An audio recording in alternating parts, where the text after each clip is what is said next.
অনেকদিন আগের ঘটনা। তখন গৌতম বুদ্ধ মগধ রাজ্যের একটা গ্রামেই ছিলেন। গ্রামের একটু বাইরে একটা মুচি তার পরিবারকে নিয়ে বাস করত। মুচির ঘরের বাইরে একটা পুকুর ছিল। প্রত্যেক দিনের মতো একদিন সকালে মুচি সেই পুকুর থেকে জল আনতে গিয়েছিল। তখন সে সেই পুকুরের মধ্যে একটা অদ্ভুত ফুল দেখতে পেল। সেই ফুলটি দেখতে অনেক সুন্দর ছিল এবং মুচির কাছে চমৎকার একটা জিনিস বলে মনে হলো। মুচি সঙ্গে সঙ্গে তার স্ত্রীকে ডেকে নিয়ে এলো এবং সেই ফুলটি দেখালো। তার স্ত্রী অত্যন্ত ধর্মনিষ্ঠা ছিলেন। সে সেই ফুলটাকে দেখেই বুঝতে পেরেছিল যে নিশ্চয়ই এখান দিয়ে মহর্ষি বুদ্ধ চলে গিয়েছেন, আর তারই প্রতীক হিসাবে এই ফুলটি এখানে জন্মেছে। ফুলের এই চমৎকারটা দেখে মুচি একটা পরিকল্পনা করল, আর সে পরিকল্পনার কথা তার স্ত্রীকে বলল যে সে ফুলটিকে রাজাকে উপহার দেবে এবং তার কাছ থেকে অনেক স্বর্ণমুদ্রা পুরস্কার পাবে। তার স্ত্রী ভাবল, এই ফুল তো কোনো কাজের নয়, এটাই ভালো হবে। রাজাকে যদি এটা দেওয়া হয় তাহলে কিছু উপার্জন তো হবে। স্ত্রীর সম্মতিতে মুচি সেই ফুলটিকে পুকুর থেকে তুলে নিয়ে রাজপ্রাসাদের দিকে এগোতে থাকল। রাস্তায় মুচির সঙ্গে এক বণিকের দেখা হয়ে গেল। মুচির হাতে এই সুন্দর ফুলটি দেখে বণিক তাকে জিজ্ঞাসা করল, ভাই, তুমি এই সুন্দর ফুলটিকে কোথায় নিয়ে যাচ্ছ? মুচি তখন বলল, আমি ফুলটিকে নিয়ে রাজার কাছে যাচ্ছি। আমি রাজাকে এটা দিয়ে তার কাছ থেকে পুরস্কার পাব। বণিক মুচিকে প্রস্তাব দিল, তুমি এই ফুলটি আমাকে দিয়ে দাও, তার বিনিময়ে আমি তোমাকে 100টি স্বর্ণমুদ্রা দেব। মুচি এই কথা শুনে অত্যন্ত চিন্তায় পড়ে গেল। সে ভাবল যে বণিকটি যদি এই ফুলটির জন্য 100টি স্বর্ণমুদ্রা দেয় তাহলে রাজা তো তার থেকে অনেক বেশি দেবে। এটাই ভেবে সে বণিককে ফুলটি দিতে অস্বীকার করল।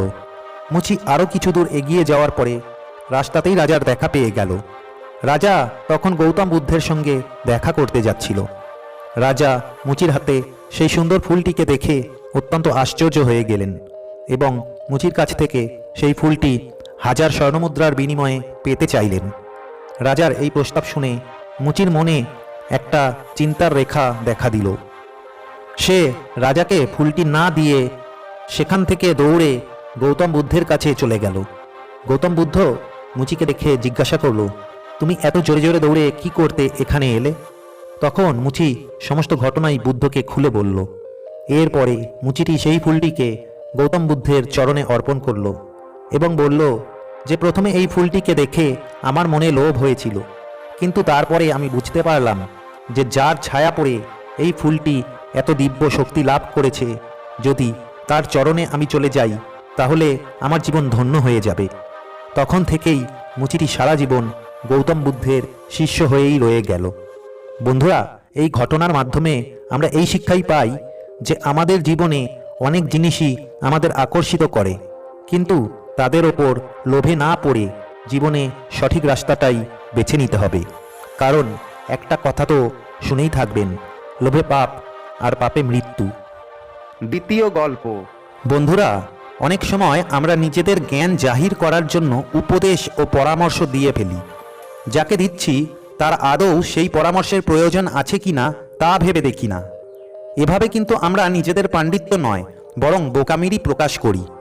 তাই আগে দেখুন যাকে উপদেশ দিচ্ছেন তার সত্যিই এর প্রয়োজন আছে কিনা। দু রকমের মানুষ অন্যকে উপদেশ দিয়ে থাকেন। এক, যারা অনেক বড় বড় কথা বলেন কিন্তু সামনে থাকা মানুষের মনে সেই সব কথার কোনো প্রভাব পড়ে না।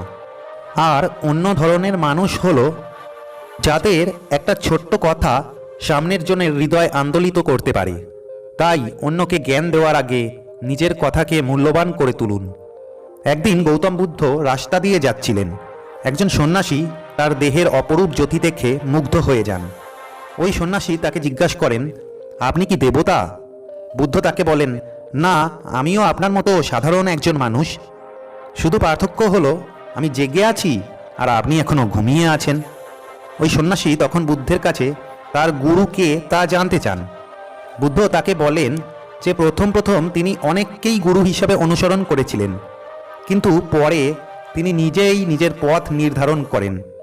ভুল করতে করতে আলোর সন্ধান পান। এই কথা শুনে ওই সন্ন্যাসী বুদ্ধকে অহংকারী বলে মনে করেন। তিনি বলেন, গুরু ছাড়া সাধনায় সিদ্ধিলাভ সম্ভব নয়। তুমি তোমার গুরুর কৃতিত্ব নিজে নিয়ে নিতে চাইছো? তার এই কথা শুনে বুদ্ধ আর কোনো কথা না বলে সেখান থেকে চলে যান, কারণ তিনি তার সময় বৃথা নষ্ট করতে চাইছিলেন না। তিনি বুঝেছিলেন ওই সন্ন্যাসীর সঙ্গে আর কথা বাড়িয়ে লাভ নেই। বন্ধুরা, গৌতম বুদ্ধের এই কাহিনী থেকে আমরা এটাই বুঝতে পারি যে পরামর্শ তাকেই দেওয়া উচিত যার সেই পরামর্শের প্রয়োজন আছে, নয়তো বৃথাই সময় নষ্ট। তৃতীয় গল্প। অনেক দিন আগের কথা, একটি গ্রামের পাশে একজন বৌদ্ধ ভিক্ষুক তার একটি কুঁড়ে ঘর বানিয়ে থাকতেন। সেই বৌদ্ধ ভিক্ষুক একজন বড় ধ্যানী ও বুদ্ধিমান মানুষ ছিলেন। সেই বৌদ্ধ ভিক্ষুক প্রতিদিন ওই গ্রামে ভিক্ষা করতে যেতেন আর প্রতিটি মানুষের সমস্যার সমাধান অত্যন্ত সরলভাবে এবং বুদ্ধিমানের সঙ্গে করে দিতেন। এইরকমই একদিন তিনি ঘুরতে ঘুরতে ওই গ্রামের সবথেকে ধনী ব্যক্তির বাড়িতে চলে আসেন। ওই ধনী ব্যক্তির বাড়িতে একটি সমস্যা ছিল যে ওই ধনী ব্যক্তির বাড়ির লোক নিজেরাই নিজেদের পরিবারের সঙ্গে ঝগড়া করত, আর এই নিয়ে ধনী ব্যক্তিটি অত্যন্ত চিন্তিত ছিল। ওই ধনী ব্যক্তিটি বৌদ্ধ ভিক্ষুককে বুদ্ধিমানী ও সমস্যার সমাধান করার সম্বন্ধে শুনেছিলেন। যখন সে দেখে তার দরজার সামনে বৌদ্ধ ভিক্ষুক দাঁড়িয়ে, তখন সে দৌড়ে গিয়ে বৌদ্ধ ভিক্ষুককে নিয়ে তার বাড়ির ভেতরে আসে এবং তার চাকরকে বলে বৌদ্ধ ভিক্ষুকের ভিক্ষার জন্য তার রান্নাঘর থেকে কিছু খাবার নিয়ে আসতে। চাকর গিয়ে খাবার নিয়ে আসে। ধনী ব্যক্তিটি বৌদ্ধ ভিক্ষুকের পাত্রে ওই খাবার দিয়ে দেয়। ওই বৌদ্ধ ভিক্ষুক ধনী ব্যক্তিটিকে ধন্যবাদ জানিয়ে ওইখান থেকে যেতে যাচ্ছিলেন, ঠিক তখনই ধনী ব্যক্তিটি তাকে থামিয়ে বলে যে আমি আপনাকে একটি প্রশ্ন করতে চাই। তখন বৌদ্ধ ভিক্ষুক বলেন, করো, তোমার কি প্রশ্ন আছে? তখন ধনী ব্যক্তিটি বলে যে আমি এটা জানতে চাই, লোক নিজেদের মধ্যে ঝগড়া কেন করে? এটা শুনে বৌদ্ধ ভিক্ষুক কিছুক্ষণের জন্য চুপ থাকেন। তারপর তিনি জোর গলায় চিৎকার করে বলেন যে আমি তোমার এখানে ভিক্ষা নিতে এসেছিলাম নাকি তোমার ফালতু প্রশ্নের উত্তর দিতে? ভিক্ষুকের মুখ থেকে এই ধরনের কথা শুনে ধনী ব্যক্তিটি অত্যন্ত রেগে যায় এবং সে ভিক্ষুককে গালাগালি দিতে শুরু করে। সে ভিক্ষুককে বলে যে কেমন স্বার্থপর ব্যক্তি তুমি, আমি তোমাকে খাবার দিলাম আর তুমি আমার সঙ্গে এরকম কথা বলছো? ধনী ব্যক্তিটি ভিক্ষুককে অত্যন্ত গালাগালি করতে থাকে আর ভিক্ষুকটি তা শুনতে থাকেন। কিছু সময় পর যখন ওই ব্যক্তির রাগ কমে যায় এবং সে শান্ত হয়ে যায়, তখন ওই বৌদ্ধ ভিক্ষুক তাকে বলেন, বন্ধু, আমি তোমার সাথে খারাপ ব্যবহার করলাম তাই তুমি রেগে গেলে আর আমার উপর চিৎকার করতে শুরু করলে। যদি আমিও ওই সময় তোমার উপর চিৎকার করতাম তাহলে আমাদের মধ্যে ভয়ঙ্কর যুদ্ধ শুরু হতে পারত। আসলে রাগই সমস্ত ঝগড়ার উৎস। যখন কোনো ব্যক্তি রাগের মধ্যে থাকে আর অন্য ব্যক্তিও রাগের মধ্যে তার কথার উত্তর দেয়, তখন তাদের মধ্যে ঝগড়া বাড়ার সম্ভাবনা নিশ্চিত। আর যদি দ্বিতীয় ব্যক্তি কিছু সময় শান্ত ও চুপ করে থাকে, তাহলে বড় থেকে বড় ঝগড়াকেও খুব সহজে মিটিয়ে দেওয়া যায়। সাধারণভাবে বলা যায় তাহলে পরিবারের লোকেদের একের অন্যের প্রতি সহনশীলতাই পারিবারিক ঝগড়া শেষ করার একমাত্র উপায়। তো বন্ধুরা, এই গল্পের শিক্ষা এইটুকুই যে পরিবার হোক বা বন্ধুদের সাথে হোক অথবা কাজের জায়গায়, সব অবস্থায় আমাদের শান্ত থাকা উচিত। আর যদি কেউ আমাদের উপর রেগেও যায়, তবুও যতটা সম্ভব আমাদের শান্ত থাকা উচিত আর তার কথার জবাব শান্তির সঙ্গে দেওয়া উচিত। কারণ যদি আমরা শান্তির সঙ্গে কথা না বলে তার উপর রেগে যাই, তবে ছোট থেকে ছোট কথাও অনেক বড় হয়ে যেতে পারে আর আমাদের অনেক বড় ক্ষতি হয়ে যেতে পারে।